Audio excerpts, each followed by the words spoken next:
Imagine करिए एक ऐसा रॉकेट लॉन्चर जो कि बस 44 सेकंड में 12 रॉकेट फायर कर रहा हो। इनमी की जो डिफेंस लाइन है वो पूरी तरह से बर्बाद हो जाए। ये सीन किसी हॉलीवुड मूवी का नहीं है, बल्कि ये कैरेक्टरिस्टिक और फीचर है इंडिया के पिनाका रॉकेट लॉन्चिंग सिस्टम का। और इसी रॉकेट लॉन्चिंग सिस्टम को हाल ही में आर्मीनिया ने इंपोर्ट करने का डिसीजन लिया है। ना ही सिर्फ आर्मीनिया बल्कि develop country such as France, they also have shown interest in the Pinaka rocket system. तो इस वीडियो में हम बात करेंगे क्या है इंपॉर्टेंट फीचर्स इस रॉकेट सिस्टम की, किस वजह से इसको दूसरी दुनिया के दूसरे जो देश हैं उसको इंपोर्ट करने का प्रेफर कर रहे हैं, और कैसे पिनाका रॉकेट सिस्टम एक इंडिकेशन है, एक एग्जांपल है इंडिया के डिफेंस सेक्टर के ट्रांसफॉर्मेशन का। जी हां, एक समय था जब इंडिया करीब 1000 करोड़ से भी कम रुपए का इंपोर्ट एक्सपोर्ट करता था डिफेंस सेक्टर में, और आज वो बढ़ करके 25,000 करोड़ के आसपास पहुंच चुका है। तो अगर हमसे सबसे पहले देखें तो रिसेंटली में क्या हुआ है, जो भारत के रक्षा मंत्री हैं डिफेंस मिनिस्टर राजनाथ सिंह, उन्होंने guided Pinaka rocket launching system को फ्लैग ऑफ किया। ये फ्लैग ऑफ किया गया था नागपुर फैसिलिटी में, और as per the source of Times of India, इस बोल सकते हैं कि इस न्यूज़पेपर ने इसको पूरी तरह से कवर किया था।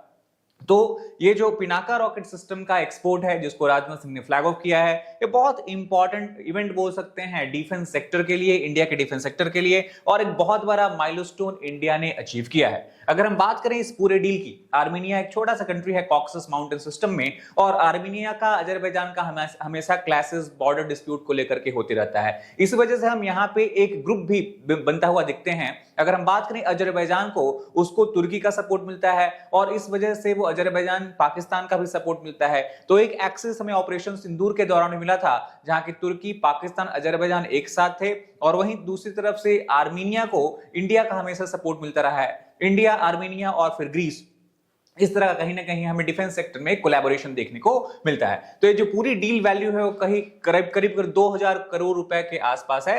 ये डील पुरानी है और अभी रिसेंटली में सप्लाई स्टार्ट हुआ है। तो अगर हम बात करें इस डील को, सितंबर 2022 में साइन किया गया था, और अंडर दिस डील आर्मीनिया ने डिसीजन लिया था कि 4 Pinaka multi barrel rocket launcher batteries जो है वो इंडिया से इंपोर्ट करेगा। MBRL जो हम यूज करते हैं उसका मतलब होता है मल्टी बैरल रॉकेट लॉन्चर, यानी रॉकेट सिर्फ एक बैरल से लॉन्च नहीं होगा बल्कि मल्टीपल बैरल्स रहते हैं जो कि टाटा ट्रक पे in case of Pinaka rocket system mount किए रहते हैं। और इसी वजह से जो इंडिया है वो करीब 44 सेकंड यानी कि 1 मिनट के अंदर 12 रॉकेट फायर कर सकता है, और एनिमी का जो एयर डिफेंस सिस्टम है, या फिर उसकी जो हम बोल सकते हैं कि ट्रुप मोबिलाइजेशन जहां पे हो रही है, जो आर्टिलरी स्टेशन है, सप्लाई लाइन है, उसको पूरी तरह से ध्वस्त किया जा सकता है इस रॉकेट का यूज करके। दूसरा सबसे इंपॉर्टेंट ये है कि ये रॉकेट जो सिस्टम है वो आर्मीनिया ने जो इंपोर्ट किया है वो गाइडेड रॉकेट सिस्टम है, यानी कि रॉकेट लॉन्च करने के पहले जो सोल्जर्स होंगे वो कोऑर्डिनेट वहां पे पुट करेंगे, और रॉकेट जो है वो उस कोऑर्डिनेट पे जाके क्लियरली प्रिसाइजली स्ट्राइक करेगी। तो एमुनिशन और इक्विपमेंट अगर हम बात करें डिफेंस सिस्टम में, उसको बहुत काफी तरीके से उसको प्रोटेक्ट कर सकता है by launching this rocket as such. अगर डिलीवरी टाइमलाइन की बात करें तो अनगाइडेड वर्जन, अगर हम पिनाका को देखें, पिनाका डेवलपमेंट 1980s में स्टार्ट हुआ था। तो अर्ली फेज में जो पिनाका रॉकेट का डेवलपमेंट हो रहा था वो अनगाइडेड वेरिएंट था। अनगाइडेड वेरिएंट मतलब उसमें आप प्रिसाइज कोऑर्डिनेट्स नहीं डाल सकते हैं, आपको एक रफ एस्टिमेट करके रॉकेट उस डायरेक्शन में फायर करना होगा जहां पे आपको लग रहा है कि एनिमी की मौजूदगी है। तो वो अनगाइडेड वर्जन पहले आर्मीनिया को इंडिया ने सप्लाई भी किया था, जो कि 2023 में ऑलरेडी स्टार्ट हो चुका था, और नवंबर 2024 तक अनगाइडेड वेरिएंट का जो भी हमारा वैल्यू था, इंपोर्ट वैल्यू, एक्सपोर्ट वैल्यू और जो भी डील थी उसको कंप्लीट की जा चुकी थी। बाद में 2026 में ये पहली बार है जब गाइडेड रॉकेट सिस्टम आर्मीनिया को एक्सपोर्ट किया जा रहा है, जो कि जो डील है उसका वो नेक्स्ट फेज है। अगर हम गाइडेड पिनाका रॉकेट की बात करें तो पहले भी हम देखा है कि गाइडेंस मतलब आप प्रॉपर्ली कोऑर्डिनेट्स पुट करेंगे, और जो प्रिसीजन स्ट्राइक कैपेबिलिटी है वो आपको देखने को मिलेगा यहाँ पे। तो अगर किसी प्रॉपर टारगेट को आप हिट करना चाहते हैं, एनिमी को पूरी तरह से, एज हम बोल सकते हैं कि अगर आपका ये टारगेट ये नहीं है कि एनिमी को कहीं भी हिट किया जाए, आपको प्रिसाइजली एम्युनिशन डिपो अगर हो गया, उस तरह के एरियाज हो गई, एयर डिफेंस सिस्टम हो गया, या फिर जहां पे बहुत ज्यादा कंसंट्रेशन है सोल्जर्स का, अगर उस एरिया में हिट करना है तो गाइडेड पिनाका रॉकेट सिस्टम बहुत इंपॉर्टेंट रोल प्ले कर सकता है। एक्यूरेसी ऑब्वियसली, चूंकि ये गाइडेंस बेस्ड है तो एक्यूरेसी काफी ज्यादा हाई है, और ऐसा भी नहीं है कि अगर हम अनगाइडेड और गाइडेड रॉकेट यूज कर रहे हैं तो हमें दूसरे सिस्टम्स यूज करेंगे, बल्कि सेम ट्रक पे जो कि अनगाइडेड सिस्टम को सपोर्ट करता है, वो सेम टाटा ट्रक जो है वो गाइडेड सिस्टम को भी, रॉकेट को भी सपोर्ट कर सकता है। तो लॉन्चर प्लेटफॉर्म यहां पे सेम ही होगा, बस रॉकेट की जो रॉकेट है वो यहां पे डिफरेंट हो जाएगा।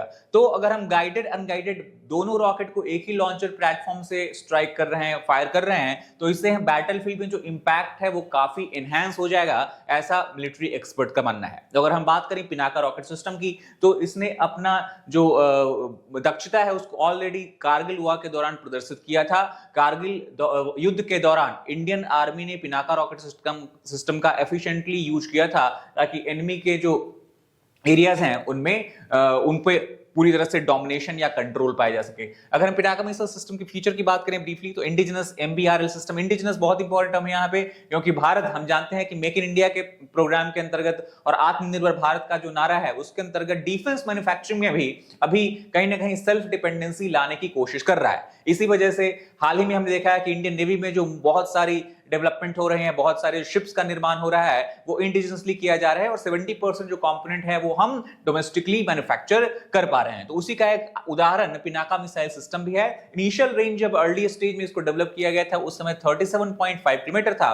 बाद में MK1 इनहैंस्ड जो न्यू वर्जन है, लेटेस्ट वर्जन है, उसकी रेंज 75 किलोमीटर है। और अभी डीआरडीओ ने, इंडियन आर्मी ने जो लेटेस्ट ट्रायल किया है इस सेम रॉकेट सिस्टम का, उसमें रेंज 120 किलोमीटर हो गई है। अभी हाल ही में जब फ्रेंच आर्मी के, हम बोल सकते हैं कि रिप्रेजेंटेटिव्स ने इंडिया में विजिट किया था, उस वक्त इंडियन आर्मी के स्पोक्स पर्सन ने भी और इंडियन आर्मी के तरफ से जो डेलीगेशन थी उन्होंने ये भी कहा था कि आगे आने वाले कुछ महीनों में पिनाका रॉकेट सिस्टम की रेंज को और इंक्रीज किया जाएगा और 300 किलोमीटर तक इसको इंक्रीज करने की अभी कोशिश की जा रही है। तो हम बोल सकते हैं short range, medium range, long range, इन सब रेंजेस में हमें Pinaka rocket system, rocket launching system आने वाले समय में देखने को मिलेगा।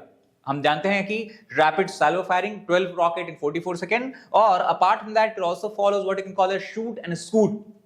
शूट एंड स्कूट एक टर्म का यूज किया जाता है डिफेंस टर्मिनोलॉजी में। ये रेफर करता है कि पिनाका रॉकेट लॉन्चर जो है, जो हम जानते हैं कि टाटा ट्रक में माउंटेड है, अगर एक बार रॉकेट फायर हो गई, जैसा कि हम देख सकते हैं यहाँ आपको 6+6 12 डिफरेंट यहाँ पे देखने को मिलेंगे कैनिस्टर्स। तो इससे जो फायरिंग होती है, उसके बाद फायर करने के बाद ये ट्रक को वहां रहने की जरूरत नहीं है। एक बार जब रॉकेट फायर हो गई उसके बाद स्कूट यानी ट्रक वहां से किसी दूसरी तरफ जा सकता है। तो इससे सबसे बड़ा एडवांटेज ये है कि जब तक एनिमी को पता लगेगा कि रॉकेट इस कोऑर्डिनेट से, इस जगह से फायर हुआ है, तब तक ये रॉकेट लॉन्चिंग सिस्टम, ये ट्रक है, वो कहीं दूसरी जगह चला जाएगा। तो इससे फायर करने के बाद वापस रिटेलिएटरी स्ट्राइक की जो प्रोबेबिलिटी रहती है, उससे डिस्ट्रक्शन जो हो सकता है वो काफी हद तक कम किया जा सकता है पिनाका रॉकेट लॉन्चिंग सिस्टम में। वेरिएंट्स हमने ऑलरेडी देख लिया है कि हमें डिफरेंट वेरिएंट है, MK1 enhanced, MK2 guided Pinaka, और लास्ट में MK3 120 किलोमीटर, और अभी रिसेंट जो हमने टेस्टिंग की है वो 300 किलोमीटर की टेस्टिंग कर रहे हैं।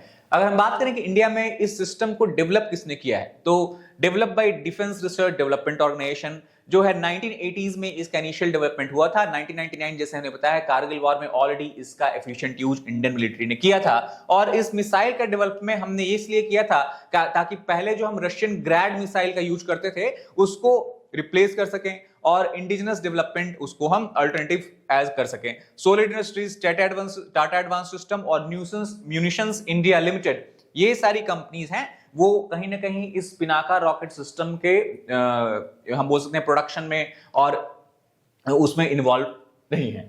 अगर हम बात करें कि किस तरह से डिफेंस एक्सपोर्ट इंडिया का ग्रो हुआ है, क्योंकि पिनाका एक जीता जाता एग्जांपल है डिफेंस सेक्टर के ट्रांसफॉर्मेशन का, तो अगर आप इस ग्राफ को ध्यान से देखें तो कंपेयर करें 2013 और 14 के साथ, 2013 और 14 में इंडिया का जो पूरा डिफेंस एक्सपोर्ट था वो बस 686 करोड़ रुपए था। 14-15 में करीब 2000 करोड़ हो गए। और वहां से अगर आप देखें तो कॉन्टिन्यूसली जो ये ग्राफ है वो इंक्रीज होता चला जा रहा है। 2023-24 में एक्सपोर्ट वैल्यू जो थी वो 21,000 करोड़ रुपए के आसपास पहुंच गई थी, और as per the recent data 25,000 crore के आसपास की डिफेंस एक्सपोर्ट हमने की है 2025 वाले फिस्कल ईयर में। और ये सिर्फ ऐसा नहीं कि डिफेंस एक्सपोर्ट में हमने एक्सपेंशन किया है, बल्कि डोमेस्टिक प्रोडक्शन भी मैसिवली इंक्रीज होता हुआ दिखा है डिफेंस सेक्टर में। 2014 में जबकि डिफेंस प्रोडक्शन, डोमेस्टिक प्रोडक्शन था, वो करीब 44,000 करोड़ की वैल्यू का था, और वो बढ़कर अभी 1,51,000 करोड़ रुपए की वैल्यू का हो गया है। और इसका सबसे बड़ा जो रीजन है और फैक्टर माना जाता है कि डिफेंस सेक्टर में, जो कि पहले काफी ज्यादा गवर्नमेंट कंट्रोल थी, पब्लिक सेक्टर कंट्रोल थी, उसमें प्राइवेट पार्टिसिपेशन को भी गवर्नमेंट ने इंकरेज किया है, फैसिलिटेट किया है। और as per the recent data, अभी जो डिफेंस प्रोडक्शन इंडिया में होता है, 70% around government based companies PSUs करती हैं, जबकि 30% वहां पे हमें प्राइवेट सेक्टर का भी पार्टिसिपेशन देखने को मिलता है। तो पब्लिक प्राइवेट पार्टनरशिप इस सेक्टर में उभरी है, जिसकी वजह से हमें ये ह्यूमंगस मैसिव इंक्रीज होता हुआ दिखा है। और ग्लोबल डिफेंस में भी, जबकि इंडिया का एक्सपोर्ट बेस्ड प्रेजेंस था वो काफी मिनिमल था, उसमें भी अब एक सब्सटैंशियल शेयर इंडिया का देखने को मिलता है, और आने वाले समय में ये कॉन्टिन्यूअसली हमें इंक्रीज होता हुआ भी दिखेगा।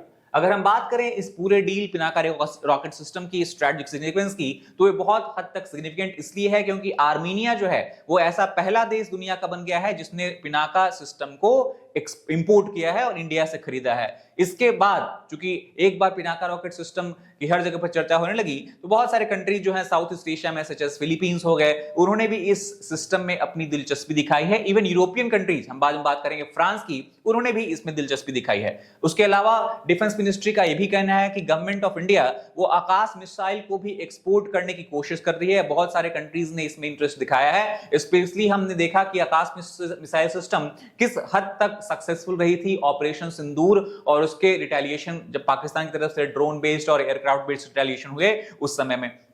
तो ओवरऑल ऐसा देखने को मिलता है कि आर्मी का एक फोकस है कि एक प्रॉपर रॉकेट फोर्स तैयार की जाए, जिसमें कि पिनाका सिस्टम होगा, ब्रह्मोस सिस्टम हमने ऑलरेडी डिस्कस किया है, वो भी एक बहुत हम बोल सकते हैं कि इंपॉर्टेंट पार्ट है इंडिया के वेपन सिस्टम का, एयर डिफेंस सिस्टम का, और प्रलय मिसाइल। तो इन सबको कलेक्टिवली हम बोल सकते हैं कि कॉम्प्रिहेंसिवली एक रॉकेट सिस्टम का निर्माण होता हुआ यहाँ पे दिखता है। अगर हम बात करें need for an MBRL system की, तो रिसेंटली अभी फ्रांस के जो मिलिट्री रिप्रेजेंटेटिव से जब उन्होंने इंडिया में विजिट किया था, उन्होंने बताया था कि हम काफी हद तक इंटरेस्टेड है, पिनाका रॉकेट सिस्टम बहुत ही इफेक्टिव और एफिशिएंट रॉकेट सिस्टम है, और फ्रांस इसको बाई करने के लिए इंटरेस्टेड है। क्वेश्चन ये आता है कि फ्रांस पूरी दुनिया में डिफेंस एक्सपोर्टर के रूप में जाना जाता है। इवन अगर बात करें फ्रांस और इंडिया के डिफेंस रिलेशनशिप की, तो फ्रांस काफी हद तक 90%, 95% जो है उसने बस एक्सपोर्ट ही किया है इंडिया को।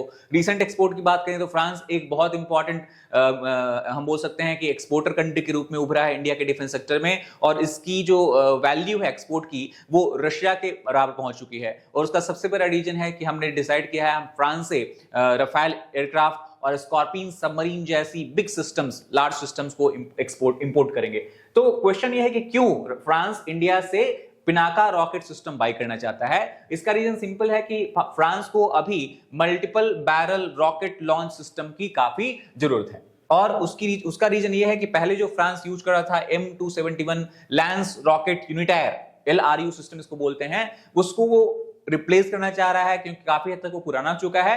प्लस दूसरा सबसे बड़ा रीजन ये भी है कि ये जो M270 रॉकेट सिस्टम है वो करीब 8 से 10 गुना ज्यादा महंगा है।